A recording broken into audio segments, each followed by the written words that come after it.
Hallgrímur Helgason, velkomin. Takk fyrir það. Hérna, sko, þú ert hérna, hvernig titlar þú þig sjálfur? Rithöfund, listamann? Myndlistamæður og rithöfundur. Já, það svona þinn titill. Já. Er það þín sjálfsmynd líka? Já, ég kannski meiri rithöfundur samt, sko. Ok. Þegar ég var 30 ára, þá var ég, 25 ára, sko. Þá spurði mig akkur að þessu í New York, sko. Já. Það sem ég bjó. If someone would come into the room and put a gun against your head to make you choose if you want to write or paint. Og þá bara var ég var mér fannst þess að byssa væri komið hérna og ég sagði bara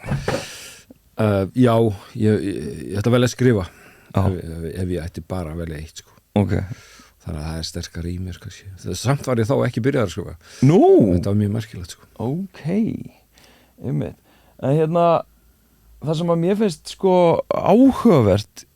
að því að ég bara fylgist með svona opur umræðu og eitthvað og sko, það er náttúrulega þetta fræga Vogue-mál og kannski áður en að við krifum það örlítið. Hefurðu alltaf verið, hvað maður að segja, rétt sýtt maður? Vonandi, já,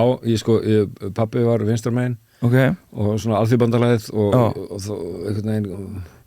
ég veit ekki, eitt leit af öðru, ég fór að bera út Þjóðviljan, sko, og maður fór í Keflavíkurgöngu, var alltaf svona vinstramegin og gegn íhaldinu og allt þetta og svo bara hélt með Víetnömum í Víetnamstríðinu og Indjánum á móti kappáum og eitthvað svona. Var alltaf einhvern veginn til ég að vera með minni máttar á móti öflugri. Ég skil. Það var eitthvað svona, kom til mann, sko. Já. Og svo smá saman verður maður nú svona, þegar maður orðinn 20, sko, þá ekkert cool að vera í pólitík, sko. Nei. Og svo kemur Jón Baldvin sterkur inn, EES samningurinn og það svona pólitíski tímar í 90s og þá maður orðinn bara fylgjandi því, sko, og sér að þetta eini umbótaflokkurinn þá, sko, sem var að gera eitthvað svona og breytti náttúrulega samfélaginu mikið þráttur að vera bara 10% flokkur, sko. Og maður var þar kratamegin og svo fór maður inn í Samfylkinguna og hefur verið þar síðan. Reynda fór ég í VG á tímabili að því að kona mín var í VG. Já. Og svona var þarna 1-2 ár en ég bara sá mér, ég kunni ekki við mig þar, sko. Nei. Mér finnst þetta eitthvað gerfumennska þarna. Jaha. Og já, það bara fólk sem einhvern veginn vildi láta líta út fyrir að væri svolítið svona róttækt en svo ansi mikið íhald, sko, þeirra á reyndi. Já, og svo kom það náttúrulega ljós þegar ég fór í stjórn með Framsókn og Sjálfstæðis. Já, frekar svona, þú veist, ég var í New York, þá var ég hrifinn af svarta kúltúrnum og var alveg bara heltekinn af hiphop og rappi og fannst þetta vera það merkilegasta sem Bandaríkin voru að gera. Og það svona undirokaðir hópar voru svona með sína menningu og ég, sko, tengdi mikið við það sem Íslendingur náttúrulega. Við eigum okkar sögu að vera lítil þjóð sem öllum var sama hérna út í Ballarhafi. Danir skiptu sig ekkert á okkur en voru samt eitthvað með okkur í sínu þjóðríki. Svo svona þetta okkar saga svolítið svona líkt í írsku sögunni, þess vegna Írar, Íslendingar voru svona fljótir að samþykkja Palestínu sem þjóð og svona á staði framalega gegn þjóðamorðin á Gaza. Þetta má tengja þetta, maður ekki af yfirburðaþjóð, maður alltaf minni máttar og maður svona tengir betur við fólki sem undirokað svona í stóru myndinni. Og síðan kemur náttúrulega feminismin inn og Sóli Tómas kemur snemma fram sem alveg hörku feministi og öllum var svona nóg boðið, sko. Og mjög líka byrju, hvað þetta, hún alveg bara móti öllu, hvað í gangi en svo bara tíminn sýnt manni að hún hafði rétt fyrir sér og síðan ég kynnist í konu minni núverandi 2009 og svona verið vel upp alveg af henni, sko, í feminismanum. Já, eins og ansi margir kallar, sko. Það, einhver vinkonum minn sagði að allir kallar sem eru feminiskir, þú þarft alltaf að tjekka hver konan hans. Þú veist, það eins og það eru velgiftir. Já, það eins og maður, sko, hafi ekki séns á að vera almennilega feminiskur nema eiga maka sem ennþá róttækari, sko. Já, ekki í makarhefingunni. Nei, alls ekki maka. Þannig að ok, þið kynst 2009 hver er konan? Ég hef ekki googlaði nóg mikið. Þorgerður Agla Magnúsdóttir og hún er var þá á miðstöð íslenska bókmennta svona kynna erlenda bækur erlendis íslenska bækur erlendis og síðan fer hún í stofna sína eigin útgáfu með Maríu Rán vinkonu sinni og það Angústúra forlag sem hún stofnaði 2016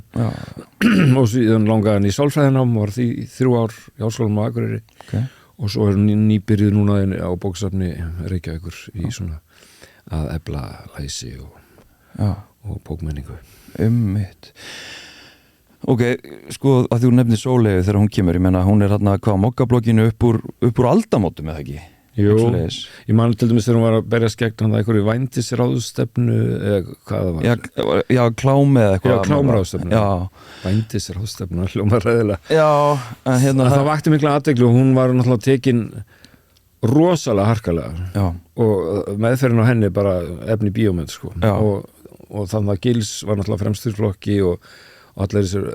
ógeðsdútar sko voru bara með hrikaleg komment og þetta þurfti hún að díla við og þetta var náttúrulega verið rosalegur pakki sko Já, í mitt og það hún var svona brautryðandi síðan og hún var alltaf róttæk fyrir VG og var hent út þar sko, það náttúrulega mjög ljót saga bak við það og svona í og með líka hvernig ég misti álitið á VG og svo en svona kona mín þarna í hóp með fleirum svona feministum eins og Sóli, eins og Drífu Snædal og fleirum og þær kalla sig reiðukonur Já, hún í reiðukonufélaginu? Vá Þannig að ég fæ stundum svona hot info út úr því sko Já, einmitt En sko, þú sagðir að þér þætti hún jafnvel vera ofróttæk fyrir þig á sínum tíma Varst þú einn af þessum málsmetandi mönnum sem að varst svona setja aðeins ofan í við hana og þessar feminísku konur hérna Ég man ekki eftir því, ég vona ekki að maður kannski rannsaka það en ég var náttúrulega bara út úr þessum drengjakúltúr skrifaði 101 Reykjavík sem svona bók það sem er samt svona ekkert ófeminisk þannig sko að því að hún að gagnrýna þessa drengjamenningu þennan lúða sem hugsa bara konur og bara út frá því hvort það langar til að sofa hjá þeim setur pening á allt hver einasta kona í þeirri bók kemur með verði sko alveg frá móður Teresu 200 kall upp í ég man ekki, Anne Nicole Smith held ég að vera dýrust, eitthvað 4 milljónir eða Pamela Anderson eða eitthvað svona og þannig að þetta var svona umfjöllun þennan lúða kultúr sem var svolítið áberandi in the 90s og síðan ég svona létt fascinerað af honum líka sko, nýbúin að vera í Ameríku með hann ameríska kultúr og maður hugsaði ekkert svo mikið sko hlið konunar, hinalhliðina hvernig var að vera þá hinum einn Nei í allu þessu kallatali sko og svona maður svitnar stundum með maður hugsa til þess sko en ég var nú svona að reyna að sjá ljósið fljótlega en þú veist maður gamall hundur sem að læra að sitja sko svolítið svona alin upp í öðru samfélagi heldur maður býr í núna og svo sér maður svona mér finnst svolítið svona hluti kallmann að hafa ekki farið í þessu endurmenntun heldur sé bara ennþá í gamla samfélaginu og bara því að það þægilegt eða bara það náttúrulega bara sjúkdómum með að kalla þeir deyja andlegum dauða bara upp úr 50 sko eða bara þegar ég að lesa upp hvort sem það hér eða erlendis það bara konur í salnum sko eldri konur og kallar hafingar bara þeir ekkit forvitnir þeir hafingar áhuga á einhverju listiða menningu og þetta allt konur sem halda þessu öllu uppi þannig að þetta svolítið sorglegt sko með kallinn, hann svona að deyja hálfpartin út sko, ég skrifaði nú 101 sem átti að vera bók síðasta kallmannina því að þá voru komnar þessar tæknifrjókunar græður sko þannig að kallinn var óþarfur í rauninni sko hann hafði engan tilgang lengur í samfélaginu en síðan hefur þetta eiginlega bara versnað og mér finnst svona kynslóðina fyrir aftan mig margir ungi menn þú veist, kannski ég er 67 ára, þú veist, mennum 40-50 eitthvað svona sem eru bara ennþá í þessum sko drengja kultúr og komast ekkert út úr hún, þá veist það upp á sljómsveitin eitthvað Pink Floyd eða eitthvað svona álíka leiðilegt eða upp á fótboltaleið Man U eða upp á kvikmyndin Big Lebowski eða eitthvað svona fastir í þessu, þetta svona gauðra sem aldrei lesi bók sko og bara hálf sorglegt sko hvernig er einu kynni þeirra bókmyndum að þeir eru að fara á uppistand þú veist, þetta er kultúrin þetta er mjög takmarkað og svona, maður hittir oft þess að gauðra og þetta er bara svona eins og hitta alltaf drauga fortíðar svolítið. Já, ég hef oft talað að við kallar sko að við séum bara 50, 60, 70 árum sko á eftir okkar samtíma í sko hugmyndapakka í svona viðhorfa og gildismyndapakka og ég skýri það líka með þess að svona einhverju leiti út frá því bara við höfum aldrei þurft þess við höfum ekkert þurft að díla við það hvað þýðir að vera kallmaður þú veist, ég meina kallar hafa haft áhyggjur af því bara, ég meina skátarnir eru til út af því að það var einhver hermaður sem hafa áhyggjur að kallmennskan væri að, þú veist, tínast upp á 1900 þannig að við höfum haft þessar áhyggjur á kallmennsku alla tíð en það er eins og aldrei neitt þroskist eða gerist og það kannski kemur þetta tengi hérna yfir í smá topic sko að kannski gerist í kringum MeToo sem að ansi margir kallar eru bara kildir í andlitið og eru bara knúnir til þess einhvern veginn að annarkvort að fara í brjála árás eða líta inn á við og ég menna nú var ég tiltölulega feminískur þegar MeToo ríður yfir en ég var samt alveg bara fuck þú veist, þegar ég er að líta tilbaka yfir samskipti mín þú nú tölvört eldri en ég hvernig var MeToo fyrir þig? Sko, ég var náttúrulega fórnarlamb kynferðisofbeldis mér var nauðgað þegar ég var 20 ára þannig að ég tengdi rosalega við MeToo sko. Og ég var enda komin út með mína nauðgun 2015 og MeToo kemur hann 2017 en það var rosalegt skref fyrir mig að fara að tala um þetta og bara þú veist, ég treysti þá á Sóli og allar þessar stelpur að sína stöðning og ég fékk þann stöðning leið og ég kom út með þetta maður fann það á Facebook og það voru eiginlega bara konur sem stöddu sko. Og kallanir bara dróðist í hlé en svo átlega þetta fjadrafólki í menningunni og Guðbergur skrifaði þetta og Eiríkur tók undir það og það var svona og mér þess að vinir hans þeir skildu ekki að það var eitthvað rangt við það og það var enn ekki skilið það en það dag í dag og þannig, en þetta var rosalega erfiðu pakki að gangi í gegnum og ég gerði heila sýningu sem fjallaði um þetta málarskasýningu og ég skrifaði þessa bók hérna Sjóveikur í München og bara það að koma út með þetta það er svo mikið átak líka ég tala við krakkana mína sem voru 11 og 9 ára sko, þú veist ef þetta kemur upp á skólalóðinni þá ert ég einhvern veginn að undirbúa þau hvernig segiru krökkunum því frá því að pabbiðin hafi lent í þessu og svona þetta var svona undirbúins aðgerð sko, sem maður þurfti að fara í gegnum en svo hafði maður svo bara kom bara stuðningurinn fyrst síðan kom þetta ógeð frá kollegunum og þá ég bara brotnaði svolítið saman og endaði upp á stígamótum sem ég hefði náttúrulega löngu átt að vera farin í sko og var bara í depressjón í 2 mánuði og náði mig svo bara upp og fór til Indlands og byrjaði að skrifa hann 60 kilo sólskinni og byrjaði bara nýtt líf og þá fann ég að þetta er reynsla sem hafi breytt mér það mikið að ég skrifaði öðruvísi, ég málaði öðruvísi, ég var bara annar maður, ég var bara eins og endurfættur og þetta var bara svona lúmsk byrði að maður bara áttaði sig á því fyrir eftir á hvað hann var lúmsk sko, ég held að ég var nú búin að jarða þetta og þennan viðburð en hann hafði svona mikil áhrif á mig sko. Það var alltaf sjokk svona eftir á heikja en þetta er besta sem ég hef gert sko, á æfinni þegar að því að sko, fyrir þau og mig sem að man ekki eftir ógeðinu þú stígur þarna fram lýsir þinni reynslu ég skrifum að nauðgunina í bók kaplið sem var ógeðslega erfitt að skrifa sko. en ég var bara að gera það sko. þá bókum svona erfiðasta veturinn í mínu lífi þegar ég var í München í námi og svona aðleitn í stórborg og kunni ekki þýsku og fyrir svo til Ítalíu jólin og lendi í þessu þar og skrifum þetta í bókinni og þá er ég bara þá byrjar þetta og þú kemur hana fram og hvaða hvaða viðbrögð, hvað segir, hvað eru þessi menn að segja? Já, þetta með Guðbergur sagði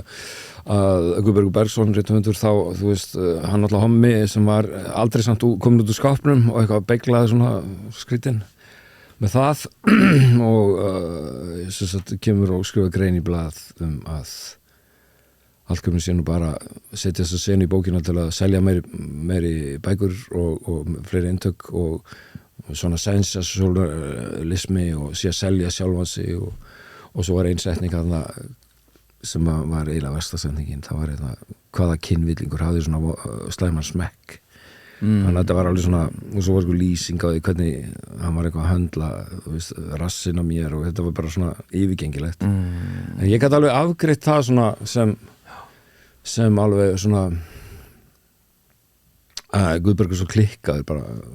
ég tók ekkert mark á því sko okay. En þegar þetta var enduróma Eiríkur Guðmundsson las pistilni í útvarpi og tók undir og var svona að grínast með þetta fannst þetta skemmtilegt já. Þá var mér öllu lokið þá var einhvern veginn bara þá brotnaði saman sko okay. Þetta var í víðsjá aðal kultúrþætti landsins á stærstu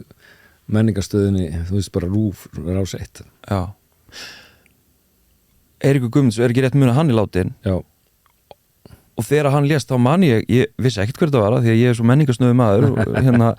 að það komið þvílík lofsirði sko yfir hann sættust þið einhvern tímann gerðu þetta upp eða var það þá að ífa upp kannski þessi særindi þessi lofsirði Já, sko mér fannst gott, ég fór í jarðarförina og mér fannst það svona heilandi okay. og ég var reynilega sáttum sko okay. En þetta var svona erfitt og ef ég sé myndir á honum þá Já Þetta eldi manna en þá sko Já. En svo voru eiginlega viðbrögð vinans verst sko að þeir skildu sko ég fór í viðtalana ég held ég, já, haustu 24 þar sem ég var að lýsa þessu sko hvað þetta hefur verið erfiðu tími Já. Þá mátti ég ekki segja það sko það var, en þetta þá voru þeir vinirnir að vernda minningu Eiríks og þá mátti ég ekki segja það og þá bara það var svolítið erfitt að díla við það þá þurfti ég að fara aftur upp á stígamót og þeir voru að skamma mig fyrir að sverta minningu hans en þetta svona drusluskömmun sem að hann að þolandinn þurfi að skamma sín og með því að hann segir sannleikann sko. Þannig að þetta var svona töff og er ennþá svona í manni held ég, þetta fer aldrei alveg Nei. En þannig að á þennan átt veit maður hvernig það er að vera kona, margan átt Já, alltaf út frá þessari reynslu og getur kannski mitt setti betur í sér spór sem að þolendur og náttúrulega sérstaklega konur eru ítrekkað að benda á að það eru fólk er alltaf að efast reynslu þeirra en samt einhvern veginn þekkjum við og þá var það yfirleitt kallar eins og við einhvern veginn sem að efast samt þekkjum við allir einhverja kona sem að hefur orðið allavega fyrir áriði, kynferðislega áriðni örugglega einhverju meira en samt eru við, nei, það getur nú ekki verið sko. Sérstaklega eins og Tanja bent á þegar þeir fara að nafngreina þá alveg bara, nei þú veist en einmitt, þannig að þú tengir einhvern veginn MeToo við svona sem þá þolandi en að þegar þú lýsir drengjakúltúr og lýsir henni ég meina, þú ert 67 ára og þegar þú ert alveg upp sem ungur maður ég ímynda mér að kúltúrin, þú veist, kallmennskan kröfurnar, harkan uppeldið sé allt öðruvísi heldur en í dag Já. Og MeToo svolítið að gera það upp líka ég meina og svo Epstein skjölin þegar maður sér þá það er bara stærsta áfalli sem maður bara samfélögin hafa lent í sko bara og við erum enn ekki búin að átta okkur á því hversu mikill áfalli það er Nei. og við erum enn að bara gerst þetta í alvörin er bara að Bandaríkjaforseti bara barna nýðingur andskotar sko og það verðist vera og þetta bara er einhver svona inngróin kultúr sem hefur náð svona hátt Já. og bara Ísrael næra virkja hann Epstein djöfull og einhvern veginn næra láta hann lokka menn inn í þessar hunangskildrur sína og og taka efnið allt upp og þar með hann komið tak á heims elítunni og þannig getur Ísrael hefur alltaf vald yfir Donald Trump eins og sumir sögðu að Putin hefði af því að hann nætti líka eitthvað myndbönd af Donald Trump með einhverjum vændiskonum þetta svona ótrúlegar aðferðir og svona ótrúlegt hvað er lítið henni, það er mikið búið að fjalla um Epstein-málin en lítið búið að fjalla um þolendur og bara sorglega lítið og maður veit ekki alveg hvað það er hvort það eru konuna sem að treysta sér ekki fram eða fjölmiðlarnir og maður er nú eiginlega búin að afskrifa flesta ameríska fjölmiðla nema einstakar svona sjálfstæða þetta er bara allt samansúrað af einhverju svona elitisma og valda völdum og peningum og vondum áhrifum og þannig að enginn er sjálfstæður og þannig að þetta er ótrúlega grimmt bara grimm veröld fyrir börn og konur og ég er alveg upp eins og segir í svona kultúr sem að flottustu gaurinn að heldir nóg mikið í því að víni og varst fullastur og fylstur og fórst móðgæðir alla í kringuði og talaði niður allar konur djöfustæfa, drusla og hvað þú getur ekkert skrifað og þú veist að vera kona þá að reyna að skrifa og það var nú bara alveg að magna að ykkur af þessum konum hafi getað komið upp í gegnum samfélagið sko bara þessi kynslóð Elisabeth Jökuls, Þórunn Valdimars bara það eru hetjur sko að tekist að brjótast í gegnum þetta hrikalega kallað samfélag sem var að þegar við einhvern veginn flutum alltaf upp og maður fann það alveg sko munin á mér og þeim sko að manni var betur tekið einhvern veginn og sjálfsagt hefur og svo hefur maður alltaf sjálfsagt ekki alltaf komið vel fram með einhverja konur sko og maður er svona og svo stundum horfum maður tilbaka og byrju hvernig var nú þetta var nú ekki til fyrirmyndar og eitthvað svona sko þannig að þetta eru sviftingar í heiminum sem er að gerast núna og vonandi til þess betra en stundum verður maður svo svartsýnn að maður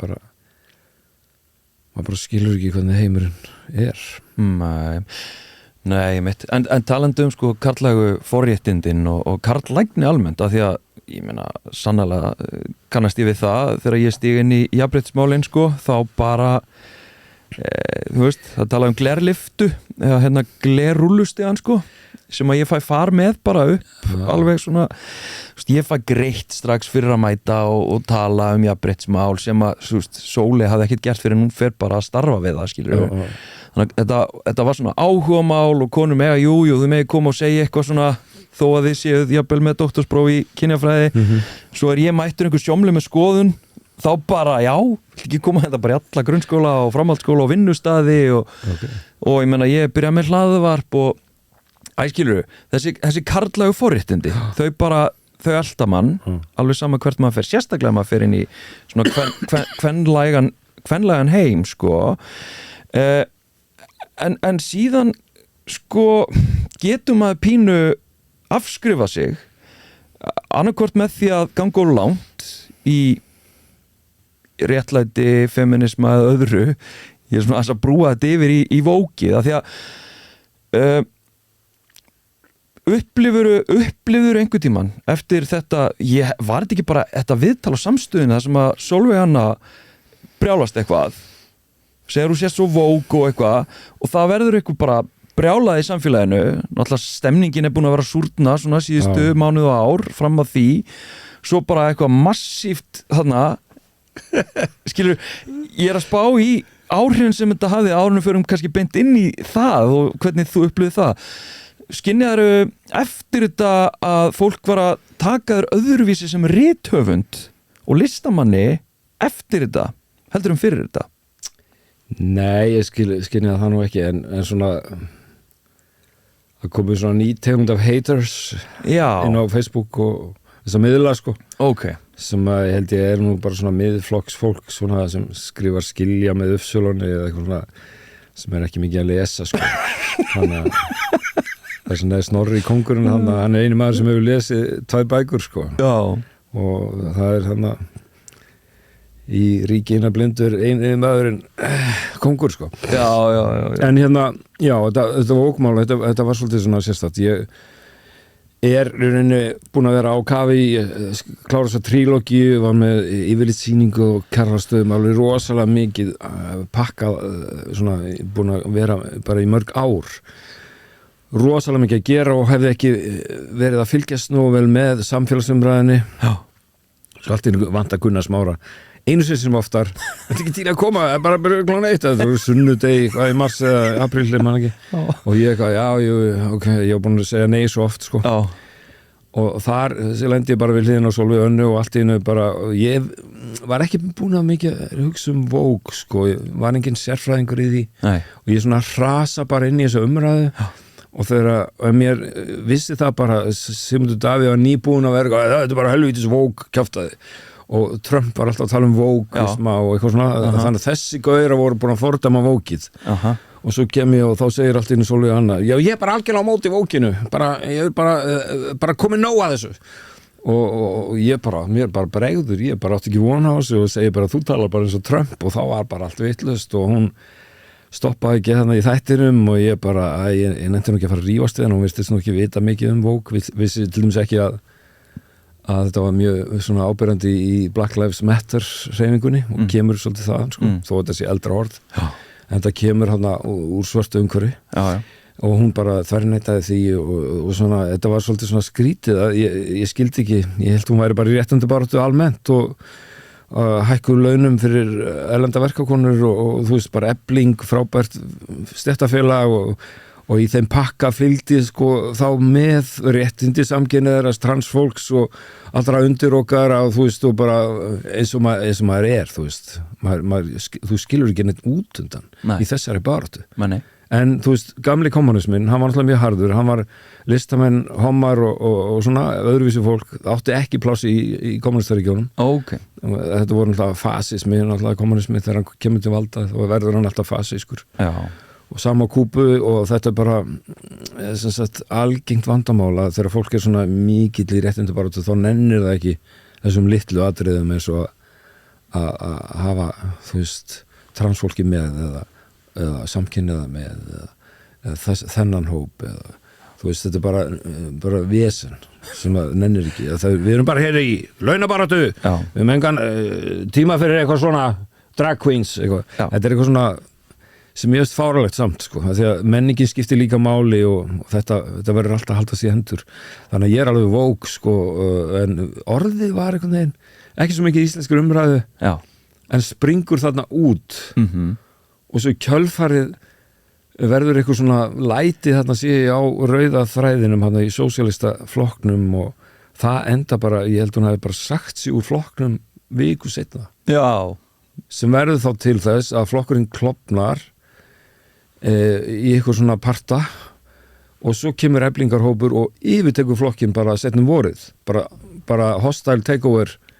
sem var alltaf ótrúlegt þetta var bara svona eins og rán á flokki þú mæti bara þarna það var svo lúfránið sko bara hábjartan dag, bara mætir og tekur yfir logoið, nafnið á flokkinum út af stöðuna, bara allt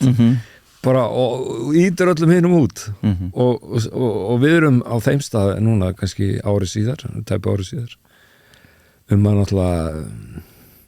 flokksbrot sönnu að fá miklu meira fylgi heldur en það sem nú sósíaldaflokkurinn sko þetta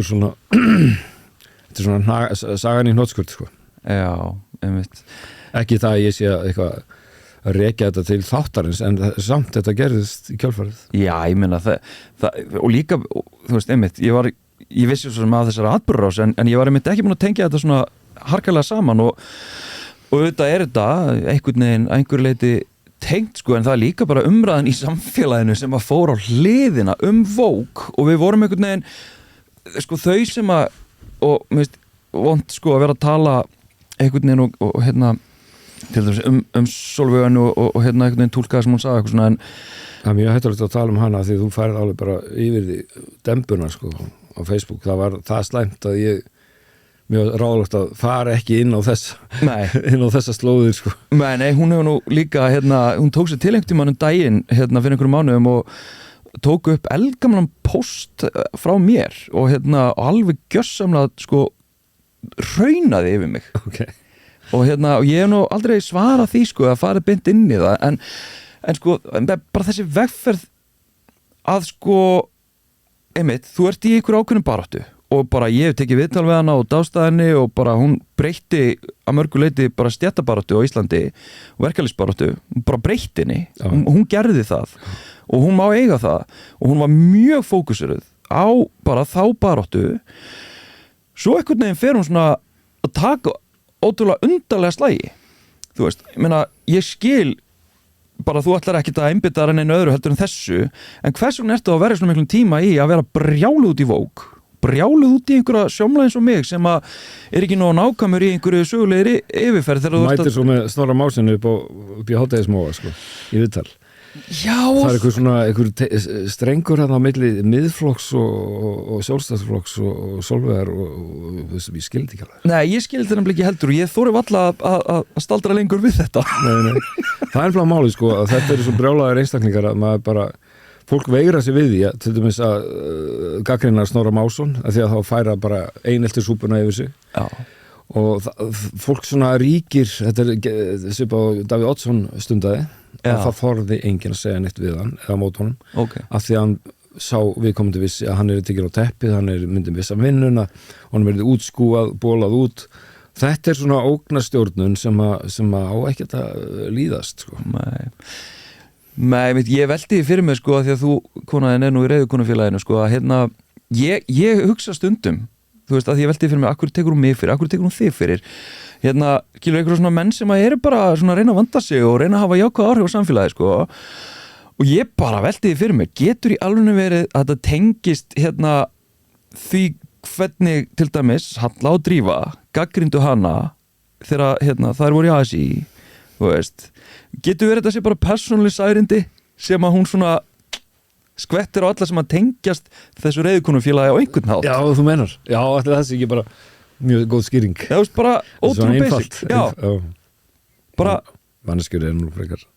einfaldar oft sko já við erum bara tilfinninga verur sko og stýrumst ofta þeim bara já það er eitthvað svona ægilega vont á milli þannig að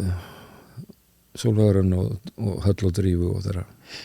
já, annars ég ætla að reykja þannig en þú veist það voru átök og það var ósætti og en þetta er svona fyllt vinstirhreyfingunum svo mikið sko ég með hreinu línuna þið eruð ekki nógu hreinar í ykkar línu sko, þá verður slagurinn þarna á milli oft sko sterkar og skærunar verri heldur en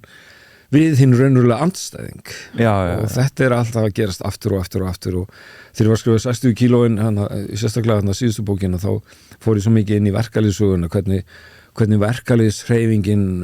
byrjaði á Íslandi þá voru allir saman, allir vinir komast ávarpið þýtt og við erum að finna fyrir samtakamættinum og svo byrjuðum við að greina sér niður sko, þessi fekk Moskulínuna, þessi fór til Mosku kemur tilbaka, nei þið er ekki nógu hrein í ykkar trú og þú veist, það er engin nógu algjörlega hreinn kommunisti, þú veist þú ert bara krata greið sko, krati var skammarriði en mér voru eitthvað aðeins linir og örlaga stundu gagvart einhverjum kapitalistum sko eða vildu semja eða þú veist, það var óbærslega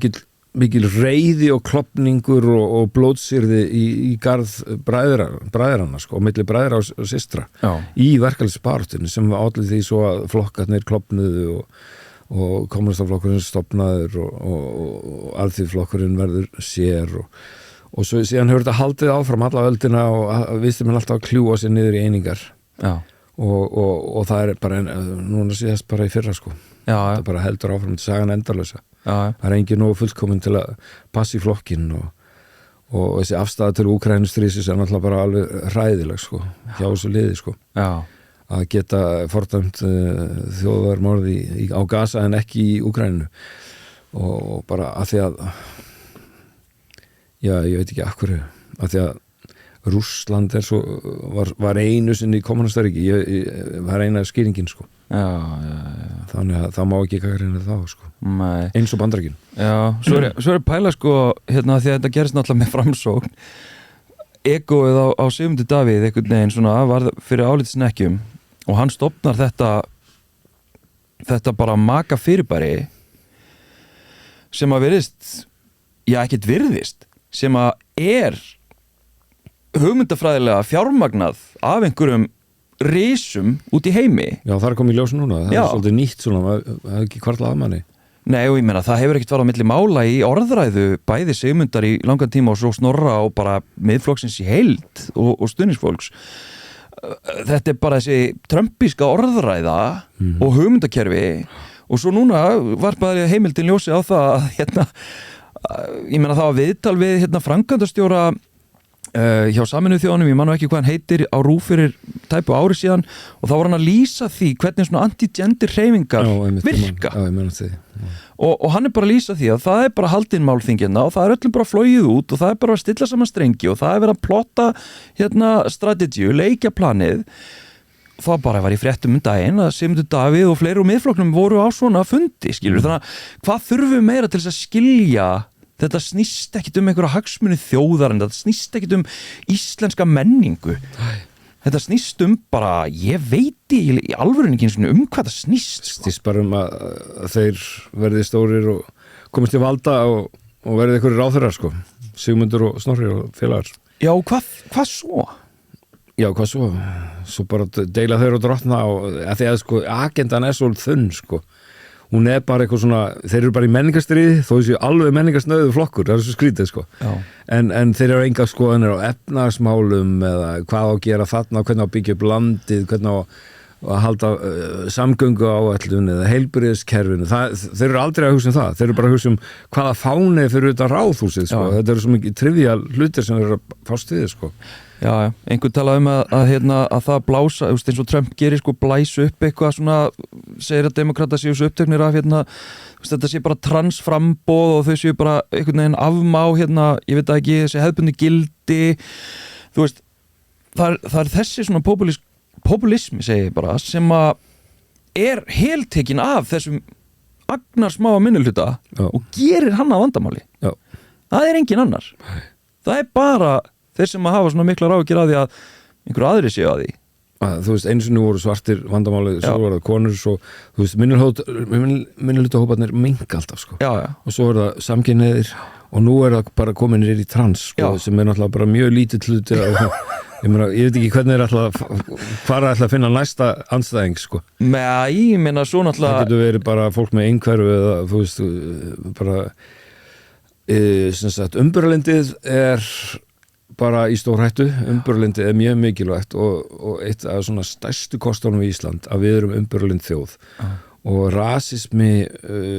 hefur ekki átt upp á pallborðið hér þó að fólk hafi lent í honum þá hefur aldrei átt flokk sem að aðhyllist rasískar skoðanir fyrr en nú eru þeir komin út úr skápnum, þeir eru rasistar þeir eru sexistar þetta er svona fasísk orðræða og þetta er bara hættulegu flokkur sem verður að halda í skefjum, enginn þorir að tala beint gegn honum að því hann veit að hann fær súpuna yfir sig og þannig að þeir ríkja og vaða áfram í svona ofbeldishátt sko, þannig að það er alltaf ógnin að þú fáir einhverja holskeplu á þig og sett bara úthúðaður og útskúfaður út úr umræðinni eða eitthvað sko, þess vegna þorir enginn í þá þess vegna er til dæmis allir uppistandarnir til dæmis á Íslandi, þeir eru ópólitískir. Ari Eldjárn til dæmis sagði það bara hjá Gísla Marteini, ef ég myndi fara að tala um Vogue þá myndi ég missa vinnuna og þú veist og þetta er tragist að fólk sko gefist upp fyrir þessu. Við getum ekki látið eins og þetta sé eitthvað bara sem eigi að vera sko. Þannig að heyra það þessu fundaðir úr einhverjum sjóðum erlendis frá er náttúrulega hræðilegt sko. Já, tilteknum hópum bara, þú veist, hann fór yfir þetta eru svona öfgahægri kristnir eitthvað í Bandaríkjunum, svo er þetta eitthvað tengt einhverjum svona þjóðorðinshópum í Rússlandi og svo er þetta bara frá Evrópu og þetta er allt saman einhverjir brjálaði kapitalistar sem að, þú veist, vilja vandalega bara tryggja það að þeir hafi áfram sitt ríkidæmi í friði og og það verði nú eitthvað og svo er enginn á þeim að þeir eru allir giftir erlendum konum. Já, það er ótrúlega áhugavert maður. Það er, þannig að þessi Sigfús, hann er með erlenda konu, Snorri, hún er erlendum ættum, Trump, þetta er bara mjög algengt, sko. Það er svo áhugavert. Já, hvað er þetta?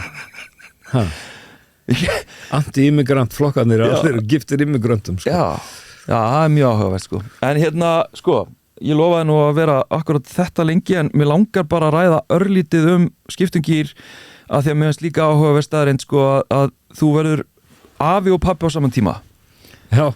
Eða svona cirka saman tíma. Árin fyrr verði afi og svo eignast þú veist stelpu eftir það. Að því að þú veist ég hef heitt fólk að hérna lýsa því sko að verða afi eða þú veist amma eða eitthvað svona það sé svona ný upplifun. En á meðan að þú ert að upplifa það þú veist, börnin og það gömul þurfa að eignast börn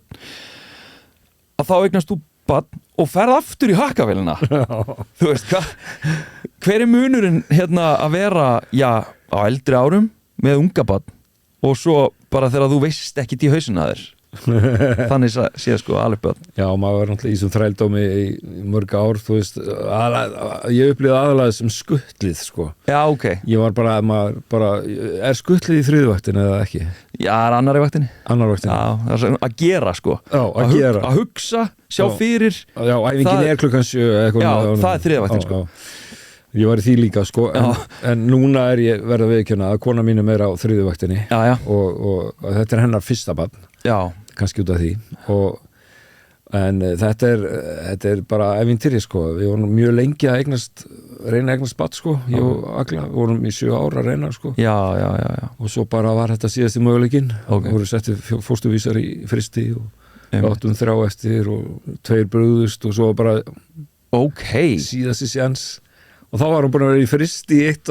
ára eða eitthvað þannig að hún er eldri en hún er í raun sko en hún er óbúslega skemmtileg náttúrulega og er 8 ára nú í dag og barnabadnið er 9 ára fyrsta barnabadnið og ég annar líka sem er núna 9 árið 4 ára og þetta er bara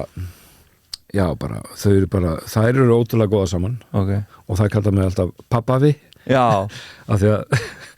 til að svona bara hafa eitt sameiginlegt heiti þegar þær eru að leika saman og ég er frammi eða eitthvað og hérna en að eignast barn sko þegar maður er svona að verða 60 það er skrítið, það er skemmtilegt það er líka svolítið álag stundum maður alveg bara allir vinir manns er að fara ykkur á golfferðir eru fara bara í bíó á kvöldin það er ekkert mál geta bara hittast í kaffi eða fá sér rauð maður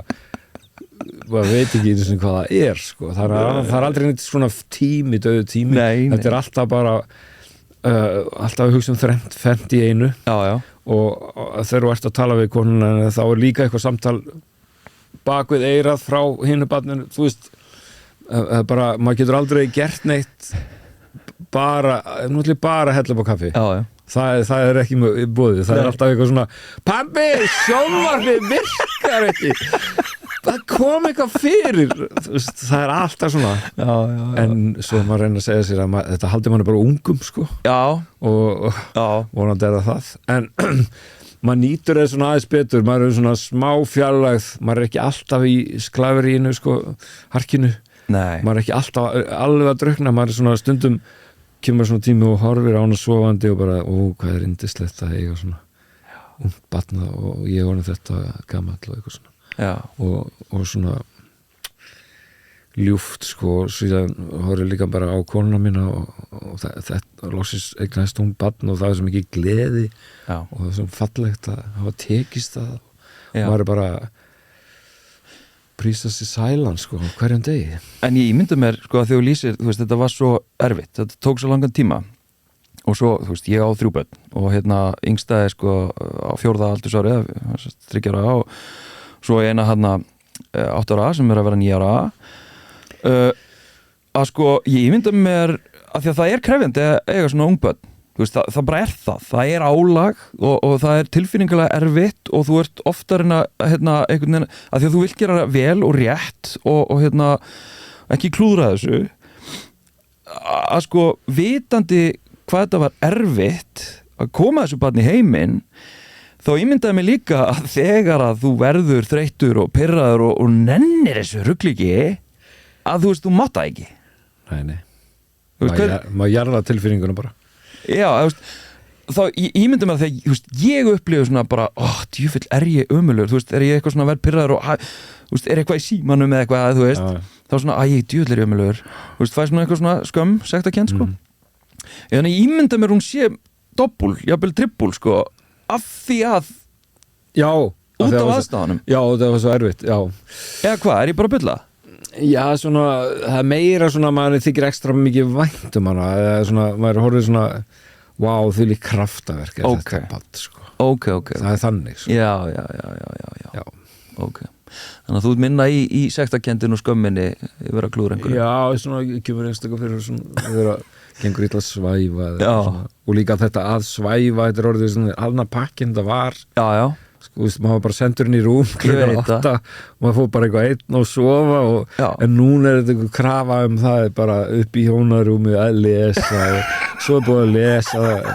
fyrst var hún að lesa fyrir mig og svo lesi ég fyrir hann svo kemur krafan inn að hlusta og þá var alltaf Gunni bróðir sem er barnabókahöfundur að hún er búin að hlusta á allar hans bækur tvisvar og nú erum við að fara í gegnum í 3. sinn og bara hún elskar þetta og Gunni veit kannski ekki hvað mikið hann ég orðið í Noregi daginn og það bara kom fjölskylda til mín og segi bara bróðin er búin að bjarga íslensku kunnáttu barnanna að hann hljómar allan daginn í íbúðinni þú veist þessar hljóðbækur það er bara ganga daginn út og inn sko. Og þannig að þetta er og það er svolítið skemmtilegt svona, hún er í þennan frænda sem hefur svona mikil áhrif og er svo dýrkaður þannig að hún bara alveg dýrkar hann og hérna þá svona þegar þetta fer yfir klukkan 9:30 og maður ekki að fá hérna að lesa sína eigin bók í friði sko, þá verður maður svolítið pirraður það kemur fyrir ég meina ég á sko ungling sem er hérna að vera 15 ára ég man að hann var svona semi-svefnþjálfaður sko þetta svona, þessi ægi sko bara fara inn í herbergi þetta sofa, kemur fram kannski eitthvað á nóttina myrkvælin, þú veist hættu svo við væli, þú veist, liggu við sko á meðan að, þú veist þannig að ég gengi gegnum það transition einmitt, bara börnin sofna upp í hjónarúminu þú veist, alltaf þeirra fórsendum og einhvern miklu meiri mildi þannig að það hlýtur að vera pínu meiri svona högg fyrir sko þig sem að einmitt mannst ennþá harðari tíma sko bara tilfinninga barna, bara börn yfir höfuð þú veist hvað, þau eru ekki með skoðun Við vorum að horfa á E.T. á föstudaginn ég bara ekki séð þessa mynd síðan hún var gerð held ég og var þetta ekki 82 sem hún kemur út og það sló mann hvað mikil harka í garð barna sko bara inn á heimilinu, bara inn í fjölskyldinu hvernig bræðirnir fóru með systur sína og bara töluðu illa til hennar bara þegið þú og farið inn hann að krakki svona móral sko og þetta var svona slærmann þessar gömlu Hollywood myndir það byrt einhvern annan heim sko meira miskunnarleysi eins og þú segir það var meira mildi núna við erum meira svona góð við krakkana og vonandi kemur eitthvað gott út af því Já, ég meina heiklaust, við líka bara vitum meira þú veist, við vitum meira hérna þú veist, já, bara börn en ég ætla að kötta úr börnum yfir í bara að því ég lofa þér að vera ekki á lengi og minnst hrikalegt þegar ég held fólki á lengi það er hérna tími flýgur sko, að lokum hérna langar mig svona að því að nú er ég með hérna svona skapandi haus hérna samfélagið okkar í dag ég hef talað um að stemningin er að súrna en ég upplifi pínu að fólk sé svona aðeins að fatta þú veist að við getum ekki hort upp á bara heiminn brenna bókstaflega brenna fyrir augunum okkur við þurfum að taka afstöðu, við þurfum einhvern veginn að fóta okkur og ég upplifi pínu að fólk sé að vakna eftir að hafa verið pínu sofandi síðustu ár svona pólitískt séð, samfélagslega séð við langar að pína þig til þess að reyna að túlka svona samfélagið okkar og það sem er í gangi á einhvern myndrannan hátt Eina sem þetta er að sko það er allir í sínu herbyrgi og þeir eru allir bara læst í þetta er eins og langur gangur sko og bara í þessu herbyrgi þetta lið sko sem er sammála þessu og svo í næsta herbyggi og það enginn að tala saman á milli herbergja, þetta svona bergmálshella kenningin sko. og svo bara þarfst að fara á klóstið, þá þarfst að fara fram á gang og þá hittur hann einn og miðflóknum á leiðinni og segir annað eða bara hvað er að ykkur eða eitthvað svona og svo það bara fljótt og svo bara ertu farin á klóstið og svo fer aftur inn í herbyggi og hann fer inn í sitt herbyggi og svona allir í svona einhverjum ákveðnum deildum og þetta svona kannski vegna samfélagsmiðla þetta þróast svona en þetta svona og það vantar þetta samtal sem svona sem breiðar á breiðari línur og fólk getur hlustað á andstæði sjónarmið og komið saman og svona ákveðið eitthvað svona fyrir Ísland. Ég tel að mikið happ sko fyrir Ísland að Kristrún hafi komið hann inn í Samfylkinguna og sé núna vinsæll forsætisráðherra. Þetta gæti verið svo miklu verra sko. En svona það tilneyingarna íst á vinstrikantinum til þess að vera óanæður að kratarnir sé alltaf að selja sig þessu og hinu undirlagi Bandaríkjanna og eitthvað svona og vilja ekki inn í Evrópusambandi og svona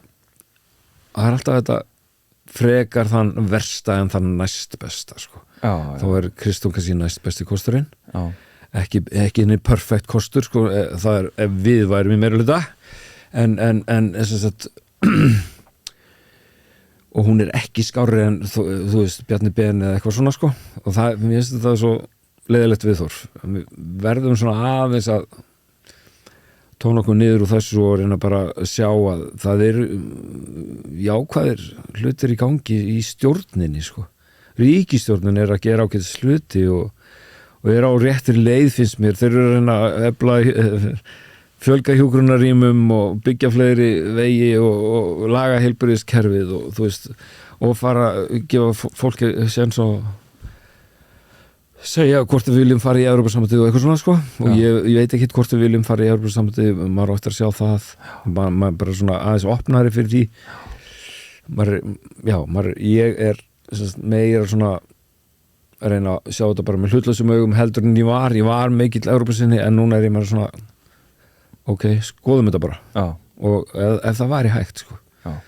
þannig að ég tel við svona heildarmyndinni svona nokkuð góðum stað en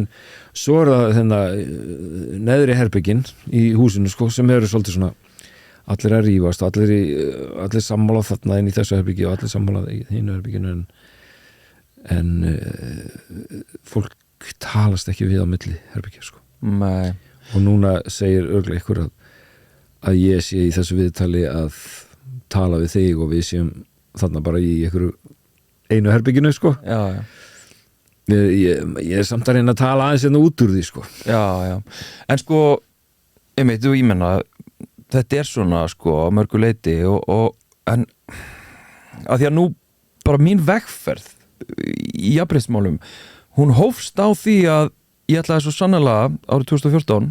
þegar ég frétti á 30-aldri með ferðaveldið og kallmennsku þá ætlaði ég svo sannarlega að tala við svona fótboltasjómla eins og mig ég var bara gjörsamlega algjörlega blindaðar á eigin forréttindum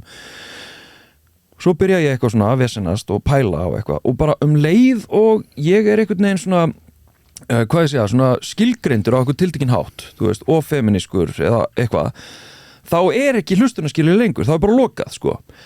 af því að mín upplifun, ég svo sannarlega til ég að ræða öll málefni við hvert sem en forsendundar sem að ég fæ til þess skilur við bara, ég menna ein pæling kollegi minn sko, hlaðvarpið, eitt stærsta hlaðvarpið í dag sko, sem alltaf að tala alls konar að þú veist, samtali sem að þar það verður aldrei málefnalegt, það fer aldrei í rökræður nei, alveg eins og ef við ætlum að eiga samtal við miðflokkin skilur við Snorra Másson eitthvað bara, mér finnst eins og það svo sem ekkit bara ég sem finnst að hægri vængurinn hefur fæst svo langt í burtu að ég held að hann sé ekki tilbúin í neitt samtal neitt og svo eru kannski líka samtal þar á milli það svolítið breytt heimsmynd eins og var hægri vængurinn bara sjálfstæðisflokkurinn og hann rúmaði allt en nú svolítið svona eins og hann verði bara borin til grafar á næsta föstudag sko, með Jarðarför Davíð sko, og þetta allt á niðurleið hjá þeim og búið að selja á Valhöll og í staðinu eru komnir svona alls konar afkimar hann í hægrinu, þú veist Stefán Einar í Hádegismóm og Snorri í miðflokknum og einhverja svona litla stjörnur sem fá að skína í sínum hópi og allir eitthvað frábært og en tala kannski ekki út fyrir það þá veggi sko. Nei. Og ég meina bara hægrið meira klofnara heldur það. Já, sem svo sem ágætt. Já.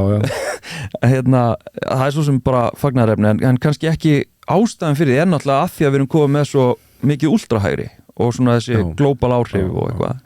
En ef ég pínir þig eins og ég geri ofti fólk sko að horfa 5 ár fram í tíman, Íslands samfélag, heiminn allan, hvað sem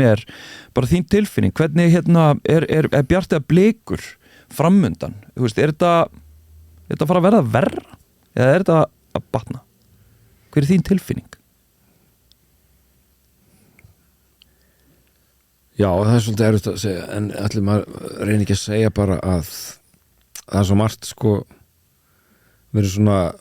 svolítið að reyna að ná tökum á öllum þessum tækninýjungum sem dundu yfir okkur lengi og ná tökum á símanum og öllu þessu og skrollinu og við erum náttúrulega ekki búin að ná tökum á því en svo er þetta AI yfirvofandi og allir eru eitthvað rosa hræddir við AI en það verður náttúrulega bara eins og hver hannu tækninýjung, þú veist þarf ekki að óttast þetta kemur bara og svo fer það í ákveðin farveg og nýtist á einhvern hátt en mannkynið heldur áfram og ég nú freka bjartsýn sko. Ég held að sé bara það var aldrei verið svona margar manneskjur í heiminum svona vel upplýstar til dæmis upplýsingaflæði mikið, það miklu meira svona lýðræðislegra heldur en oft áður við fáum réttari mynd af hlutum sem að ske út í heimi að því við erum ekki bara að lesa Moggan hvað Moggin sagði þetta heldur eða Fox News heldur bara það allir hættir að hlusta á þessar rattir sko. Maður opnar ekkert Moggan lengur ég fer aldrei inn á mbl.is ég fæ allar upplýsingarna bara í gegnum skrollið frá CTO News þessum góða sem þar og independent svona journalism hefur aldrei verið sterkari þannig að við fáum bara, en svo vandamálið að það koma myndbönd af sprengingum Írana í Tel Aviv sko en annarkvært myndband AI sko og það er svona að maður reyna að læra sjá hvað gerfi og hvað ekta sko. Það er svolítið svona challenge núna en ég meina myndlistamæðurinn sér alltaf hvað AI svona eða ljósmynd eða svokallað málverk eða eitthvað þetta hræðileg list sko sem hefur framleitt í rafni AI og bara drasl en almenningu sér það ekki sko það er bara svona hitt þjálfaða auga sér þetta og svo líka í textagerð að þetta náttúrulega orðið hættulegt núna að fólk að skilja rítgjörðu sem kannski bara tekna beint úr AI og ég nota þetta náttúrulega hverjum degi maður spyr bara hvað gaf þessi höfundur út marga bækur fyrir aldamót þá kemur bara listi með nokkuð veginn réttur sko þannig að tækifærin eru rosaleg bara aukast og svona þessi Trump bara gangur sem búin að vofa yfir okkur alveg frá Putin yfir í Netanyahu og Trump sko og þess að kalla svona, þetta eru svona 80s kallar sem eru svona að lifa sitt síðasta skeið og þeirra mindset hefur ekkert breyst frá 1989 sko þeir eru bara sexy maður eitthvað svona lítið okkur konu og horfa bara rassin á henni og vita ekkert hvað hún segir og til þess að þjóna þessum gaurum þá þarf það að vera eitthvað svona með botox í vörunum eða hakakross á bringunni tattúveraðan eins og Pete Hex eða svona þetta er bara svona pakk sem við stjórnvölinn akkurat núna og svo vonar maður að það hreinsist burt og svo eru all teknolóftið að Bandaríkin séu að hrynja en verði ekki lengur heimsveldið sem við voru dollarinn á niðurleið og þú veist það er svona, maður sér alltaf meira og meira teiknum það að þetta er eins og pundið hrundi bara rétt eftir seinni heimsstyrjöld og það var öllum óskiljanlegt en þá var heimsveldi bara hnignandi og svo allt í nú datt pundið niður í kjallara og þá var bara heimsveldi búið og það er svona ýmis teknolóft að þetta sé að fara að gerast við Bandaríkin og við sjáum það náttúrulega bara bílarnir sem koma hérna á göturnar, kínversku bílarnir er bara allt öðruvísi og græna orkan er öll í Kína. Bandaríkjamenn eru ennþá að stóla á olíun og það gamla og það mun ekki náttúrulega skila þeim inn í framtíðina og við erum öll bara að fara að upplifa Kína sem stórveldi og það fyrir áhrifin frá Kína, við erum fara að hlusta á kínverska tónlist og horfa á kínverska bíómyndir og það verður náttúrulega rosa bylting sko og breyting. Jákvæð, neikvæð? Já, þetta er allt jákvætt, við getum ekkert hugsað öðruvísi, ég trúi á mannkynið, ég trúi á börnum mín, ég trúi á framtíðina og sjálf á mig náttúrulega og að sannleikurinn og réttlætið muni sigra á endanum. Höfundaloku orð Hallgrímur Helgason, takk hjá fyrir spjallið. Takk fyrir að fá mig.